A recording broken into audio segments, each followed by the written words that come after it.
Happy Sunday, all you Minties. This is the Uncanny Omar from Near Mint Condition, and better late than never. Today I'm going to be doing an overview of my haul for the month of November of 2020, so let's go ahead and get started. Alright, let's go ahead and get started.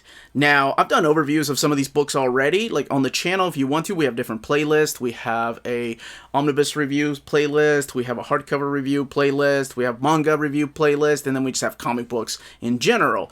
So I've done overviews of some of these, and I probably won't look at them in detail during this overview. But let's get started with Monster. So I got all 9 volumes of Monster from my boy J-Rock, who's a fan of the channel and hooked me up with a hell of a deal on these books. These are the signature deluxe editions. They are softcover. Here, let me do a comparison quick. But here are the rest of the books. And the quick comparison is, this is the original printing right here when it came out to America from Viz Signature series. However, it's a little bit smaller, of course. These aren't hardcover, they're soft covers, but I like the fact that they have the color pages in here, and since I really think this is probably one of his best works, I had to have it in the best format possible. And if we're not going to get a hardcover edition of Urasawa's Monster, then this is as good as it gets, for now. Maybe 10 years from now, they'll release some kind of limited edition hardcover. But if you've not read this, the less I say about it, the better. It is a psychological thriller and one of the best ones written. And here's the original one to compare with the size and, of course, the lack of color in the original pages. Now, a lot of these are out of print, and thank goodness that they did a new printing of these books. Let's look at the final volume here without spoiling anything.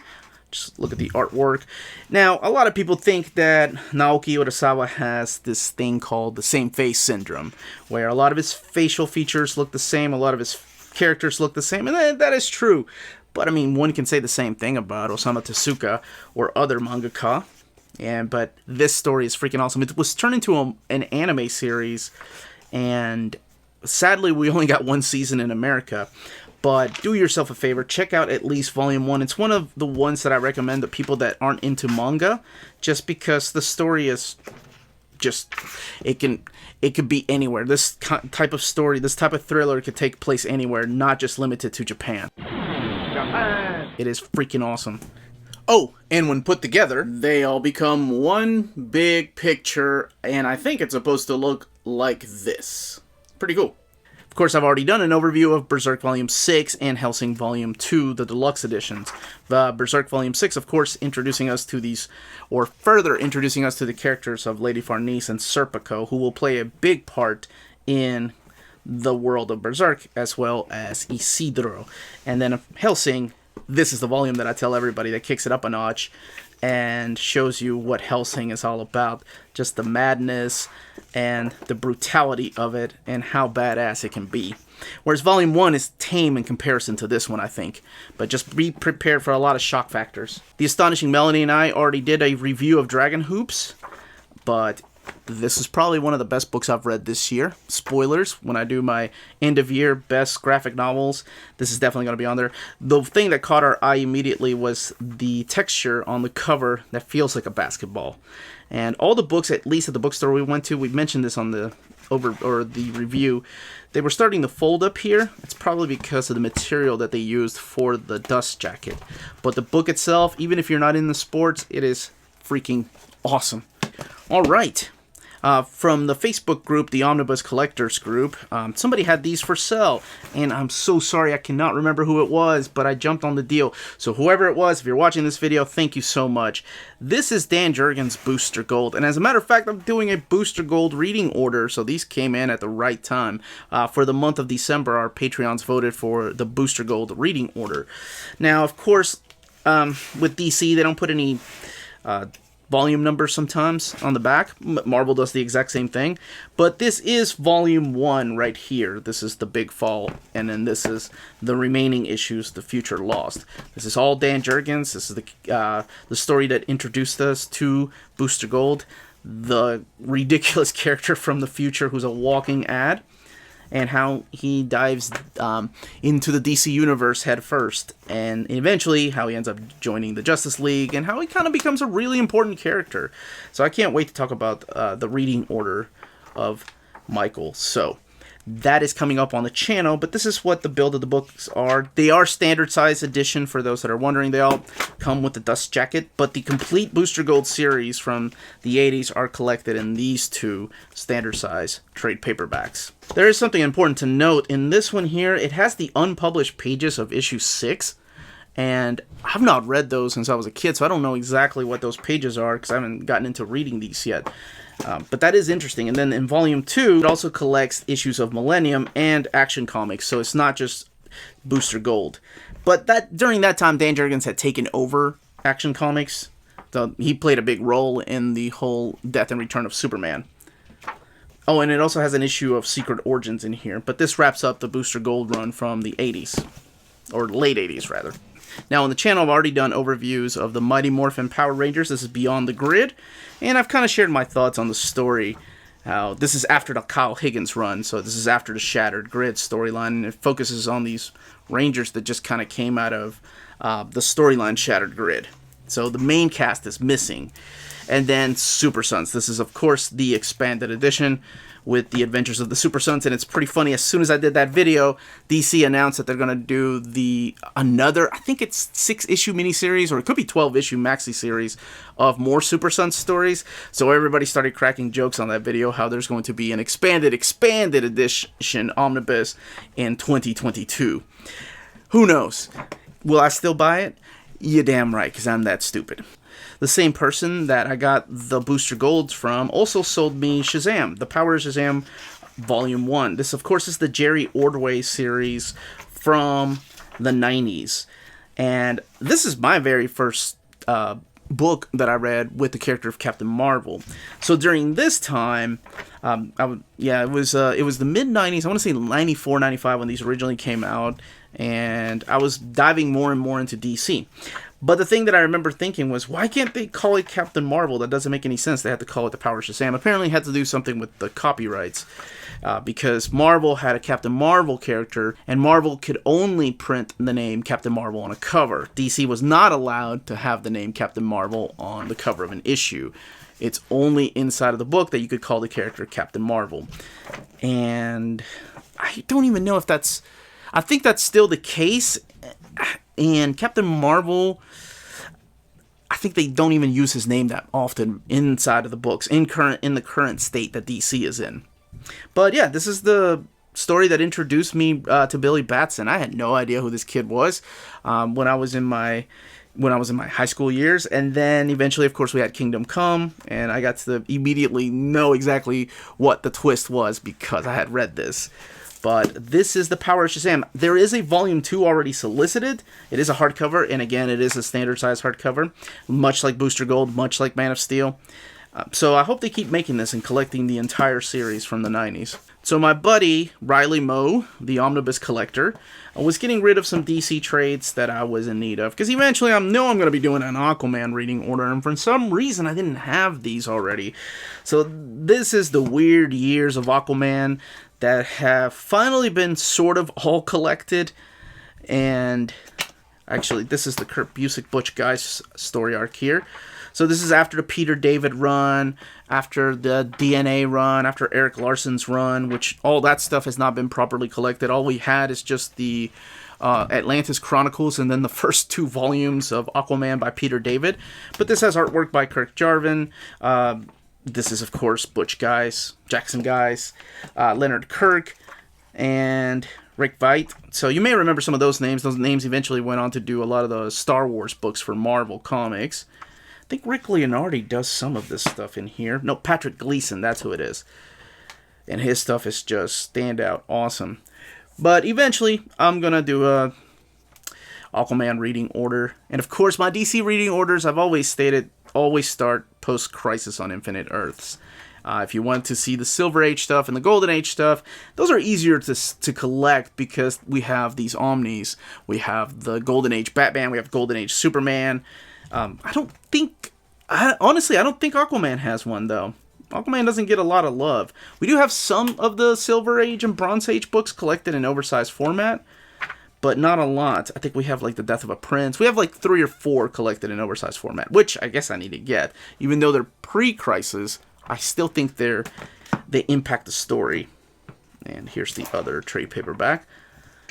Just collecting a random assortment of Aquaman during this phase between Peter David's run and Infinite Crisis. So it's a weird time, and a time that doesn't get talked about often, but I think it's a very important time. But if you're anything like me, you want to read it all and decide for yourself what stories suck. By the way, Rick Veidt is the writer on the book, not the artist. And some of the stuff is written by Keith Giffen, too. The artwork's actually pretty damn good. Alright, let's keep going with the haul. Also from Riley, I had these before, and I could have sworn that DC was going to do some kind of omnibus collection when Jeff Johns' Green Lanterns volumes 1, 2, and 3, and then Blackest Night were announced. I was like, oh my god, they're going to do the entire thing. They're going to do Sinestro. They're going to do Red Lanterns. They're going to do Green Lantern Corps. So I sold my Sinestro and I sold my Red Lanterns because they were rare and out of print. And yeah, guess what? Those books never came. And I really enjoy these stories. It has freaking awesome artwork by Ed Bennis. Charles Soule is the main writer on this. Now I'm on the hunt for Sinestro because I had those. Like, Sinestro, there isn't really that many. There's a total of 6 of these. Sinestro, I think, only had 2 or 3, if I'm not mistaken.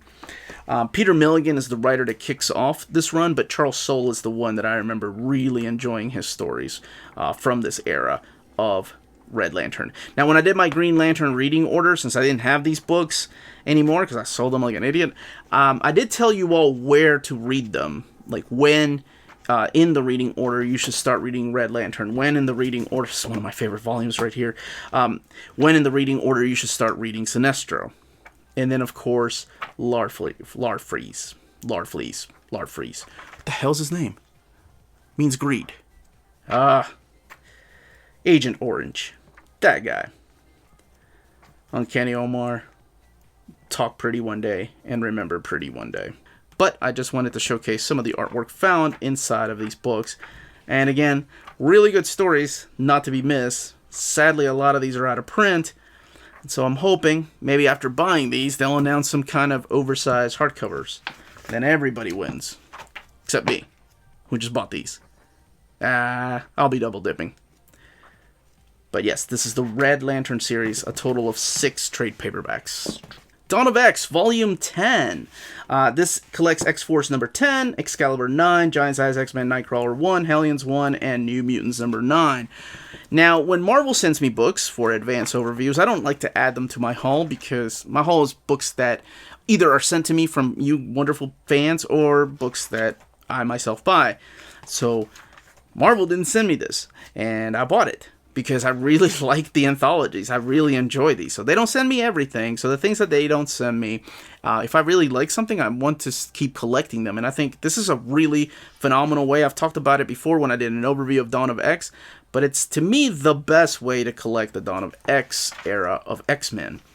And now that we have, after the 10 of Swords or X of Swords, we have an announcement that there's going to be a Reign of X, perhaps there will be some oversized hardcovers. Perhaps there's going to be an omnibus, or probably 2 omnis really would do it.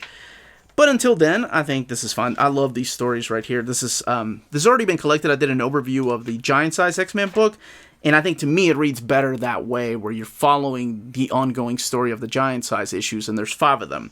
And of course, they're collected throughout the Dawn of X story arcs.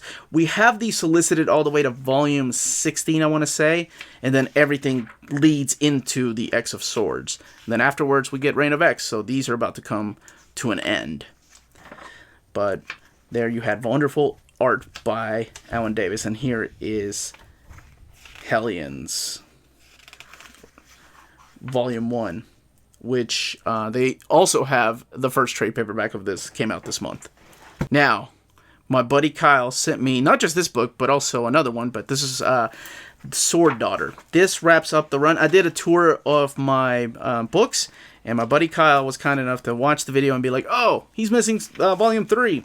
So he hooked me up with Volume 3. This wraps up this freaking awesome run. This is written by Brian Wood, and the artwork is Mac Chatter. I couldn't remember who it was, but Mac Chatter is the artist on the book, and it is freaking awesome. I'll be doing a review of this. This is probably one of my hidden gems, honestly, and I'll continue that series into next year, my hidden gems, but this is definitely going to show up on there. I can talk more a little bit about what the story is. There's only 3 volumes, and I think it's written rather well.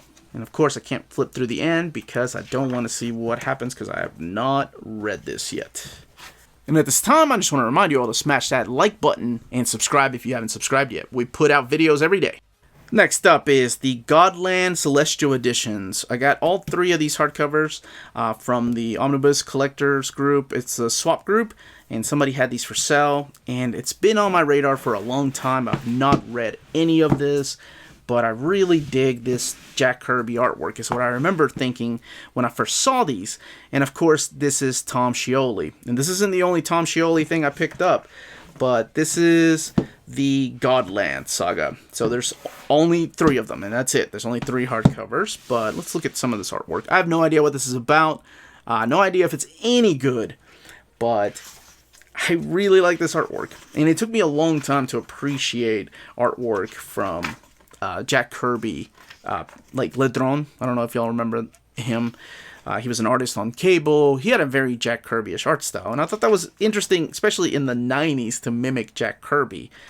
But Scioli, I really enjoyed his Fantastic Four. Granted, it was kind of crowded with a lot of dialogue, but this is written by Joe Casey. So it's Tom Scioli on artwork, but Joe Casey is the writer on this. And that's really all I know. I have no idea what this is about. I don't know if there's any gods in this.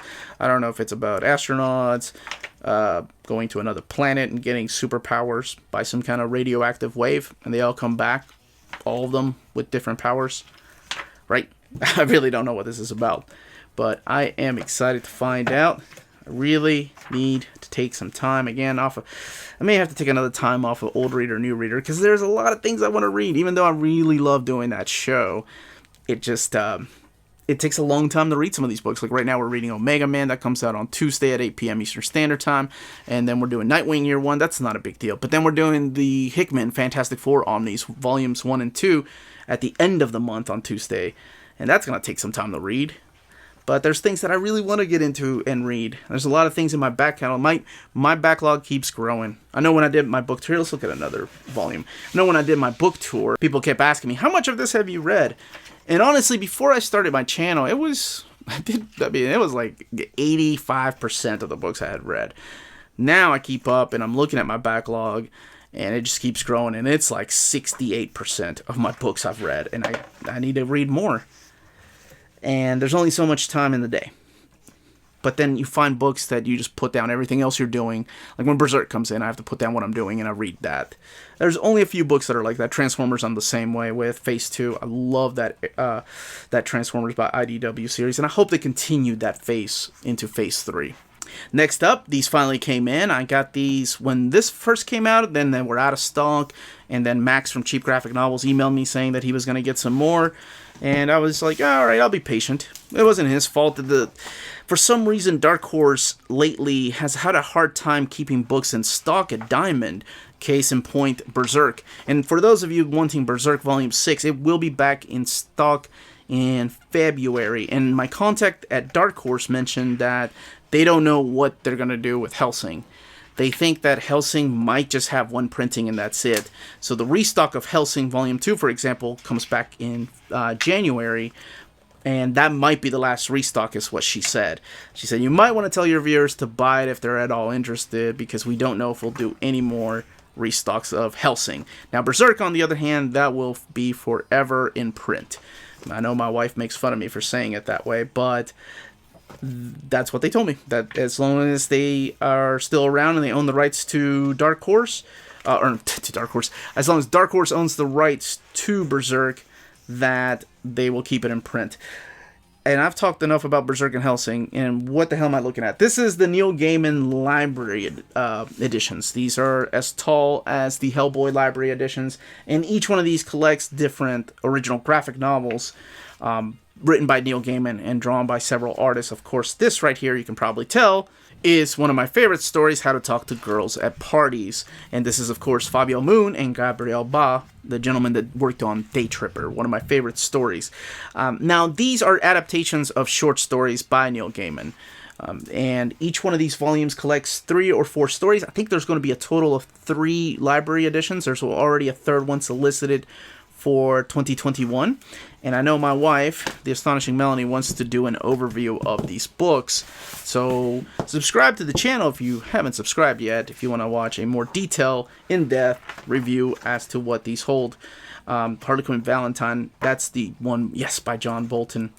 So in the front, it tells you what it's collect, who does the adaptation. And in here, some of this is mature content, by the way. I'm sure you could probably tell when I was flipping through here. And this is the one by John Bolton. I think this was originally published, if I'm not mistaken, by Vertigo. And then Dark Horse got the rights to it. And they kept it in print.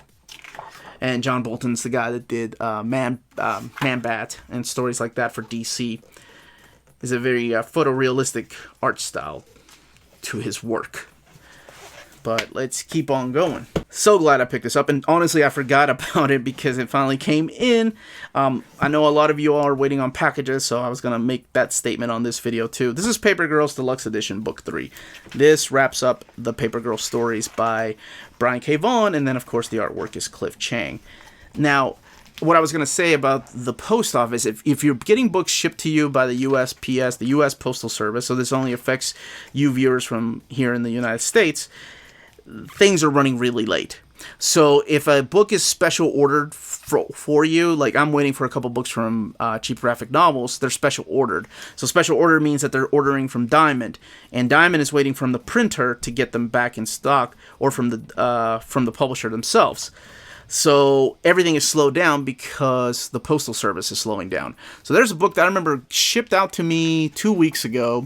Marvel sent me a box of books to do overviews of. I'm supposed to be doing advanced overviews of, like Eternals. Eternals was supposed to show up at my house, the Omnibus, I think 2.5, 3 weeks ago. But everything is slow. So, you know, just be patient. I know it's this time of year, and then on top of that, we have the pandemic, so we have also different rules that the postal workers have to follow. So just keep that in mind, and I'm not going to flip too much through here. But this ends the wonderful story of Paper Girls, which are girls from the 80s that are traveling through time. There could be aliens involved. If you've not read it, we've done an old reader, new reader on this. It's an awesome series. And this wraps up that great story. And y'all know how I feel about Brian K. Vaughan. But this is the 3rd deluxe edition. And speaking of 3rd and last volume, here is East of West. I've not read any of this. Look at that. Feel that glue cracking? Or you can hear the glue cracking. This wraps up East of West. Jonathan Hickman, Nick Dragotta. They are the creators behind this. And damn, is this book good. So I can't flip through too many pages in here. This is this book started about 5 years ago at Image, and immediately became a favorite of my friend Chris, and he sent me the first trade paperback. So it's because of Chris that I fell in love with this series. And honestly, you know, Jonathan Hickman was okay with, to me. Like, I know a lot of people love his Fantastic Four, I know a lot of people love his Secret Warriors, but really I was like, it's okay. I mean, he's no John Byrne, or it's not Mark Waid on Fantastic Four. It wasn't until I read that first trade paperback, issue 6 is the one that I got hooked on. And then the second trade paperback, I ended up buying myself, and then I upgraded to the library edition. So it's the Horsemen of the Apocalypse with a twist. That's practically it. And I don't want to say more than that, because I think it will ruin the experience. But it is written in the deconstructive way that Jonathan Hickman writes all his stories. So prepare to be completely lost and thrown into a world that you're expected to know what the hell is going on, because that's the way he likes to write. Now you get to find out through different issues the things in the past that have happened and exactly what you're reading, but that doesn't come until later. It's okay to be lost at the beginning. I think most of us are. But if you stick with it, you're going to find yourself enjoying one of the best stories to come out of Jonathan Hickman's head. And that is East of West. This is year 3. I think there is a variant edition of this. It's the DCBS variant. But I just went with the standard hardcover. So now from back here, I've done an overview of Justice League International already. Volume 2, I've done No Man's Land, and I've done JLA. Now, let's look at these 3 other books though. First up on the list, again, a huge shout out to my buddy Kyle. He saw that I was missing the Sixth Gun, Volume 6, and this wraps up that. And honestly, it's a book that I had freaking completely forgot about. Because I had read Volume 5, I think, in 2019. Whenever it came out, I read it. And I forgot about Volume 6 coming out, because I don't get the deluxe editions or the limited editions. This is just the standard hardcover, which is huge. I mean, this is bigger and taller than an Absolute edition. But this wraps up that storyline that I can't wait to finish up. This is the ribbon, and you all know how I feel about the ribbons. These are a little pricier. This is from Oni Press, and these are $59.95. But this wraps up the storyline about the 6 gunmen. So I can't wait to finish this story arc. See, there's all these books I need to finish. And honestly, thank you, Kyle. I completely forgot that I didn't have Volume 6 until I was doing the tour of my books. And I mentioned it. I'm like, oh yeah, I need to pick that up. And here we have V for Vendetta. So really quick, the story about V for Vendetta. Why do I have this Absolute? Because I'm not the biggest fan of V for Vendetta. I always mention that on my videos, and people are always shocked. Sorry, this one has a dust jacket, and they're always a little harder to get out. Yeah, people are always shocked that I'm not the biggest fan of V for Vendetta. I always mention Watchmen, I always mention Swamp Thing, Promethea, but I never talk about V for Vendetta, and that's because I wasn't the biggest fan of V for Vendetta. Well, Doug McAdams said it's time that I reread that. So big shout out to Doug McAdams. This is the Absolute edition. And it's got a dust jacket. I've always made the claim that I think the movie is better than the comic. And I know that's probably blasphemous to a lot of you. So I'm going to give it a shot in 2021. I'm going to reread it because it's been quite a number of years. It's been at least 10 years since I think I've read this. And this is the Absolute edition. So it's all written by Alan Moore. David Lloyd does the artwork in here. And let's look through here because it's, like I said, been a decade since I've last read this. But people are always asking me, you know, if I ever reread some of these books that I didn't like. And honestly, sometimes I do. Sometimes I do go back, and time changes things, right? Like time, your age changes your opinion on things. Batman Year 2, okay, not as I joke about Batman Year 2 being one of my favorite Batman books, but rereading it after 30-something years, yeah, not as great as I remember. But there's other phenomenal stories that I remember a certain way that just aren't as good as I remember them originally. But then there are stories that I wasn't a fan of that I go back and read. For example, Jack Kirby's run on Fantastic Four. I wasn't a fan of that stuff when I was growing up. It wasn't until my 30s that I started to appreciate the Stan Lee and Jack Kirby run of Fantastic Four. So I think this deserves a revisit. Alan Moore is one of my favorite writers of all time. This book gets a lot of praise from a lot of you all, from everybody. And I made the bold statement that I think the movie was better. So after my reread, maybe we'll do it for old reader, new reader. After my reread, I want to see if I stand by that statement or if I was a damn fool. But this is V for Vendetta, the Absolute Edition. Thank you, Doug. Last but certainly not least, thank you. Big shout out to my boy Brooks Loves Books, who's always doing the DC stuff and sending me the DC solicitations. This is Transformers G.I. Joe. This is the hardcover edition. This is, like I said, Tom Scioli, and this is the signed edition. I didn't even know that.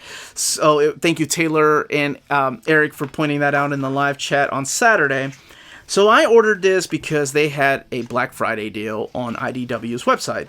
And Brooks was like, Omar, did you get this? And I was like, no. What? They have a deal? And I was shopping, so I had to buy it with my phone. I had to create an account with my phone. And it was $25. And this book, it's been out of print. Everywhere else sells it for like $100. And this is the signed limited edition. That's crazy that it was $25 for this book. This is, again, Tom Scioli's artwork. So he has a very retro style. But then again, if you look at the colors, if you look at the page colors, it has a retro style to it on purpose.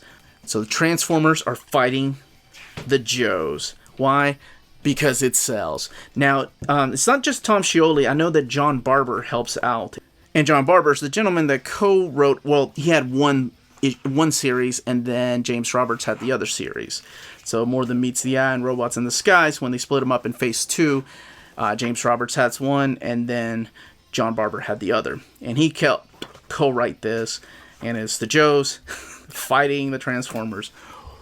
What kid from the 80s did not want to read this? What kid from the 90s didn't want to read this? Why are you not reading this? This is amazing. I read this as this was coming out in single issues, and it was a lot of fun. It's ridiculous. It kind of takes place in its own little universe, but who cares? These stories are still great. You see a lot of character deaths, famous, popular characters, but like I said, since it's its own little pocket universe, it doesn't really matter in the long scheme of things. Not like Phase 2 and 3 mattered anyway, because everything's been revamped and restarted. But this is Transformers versus G.I. Joe. Thank you again to Brooks Loves Books. The hardcover, like I mentioned, is out of print currently, and I think last time I saw it, I was keeping an eye on eBay. It went for almost $100. So I'm glad that IDW found a batch of these limited edition hardcovers that were signed and ended up selling them for $25. But that, as they say, is that. Now, most of these books are still available from our sponsor, CheapGraphicNovels.com, your online home for brand new graphic novels and collected editions up to 50% off the cover price.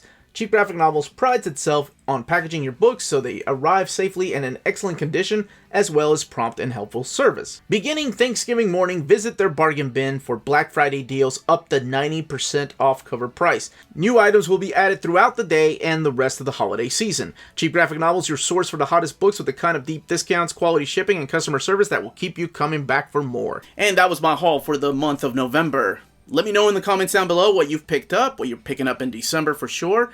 And then I will be back at the beginning of the year, 2021, with my haul for December. Not sure.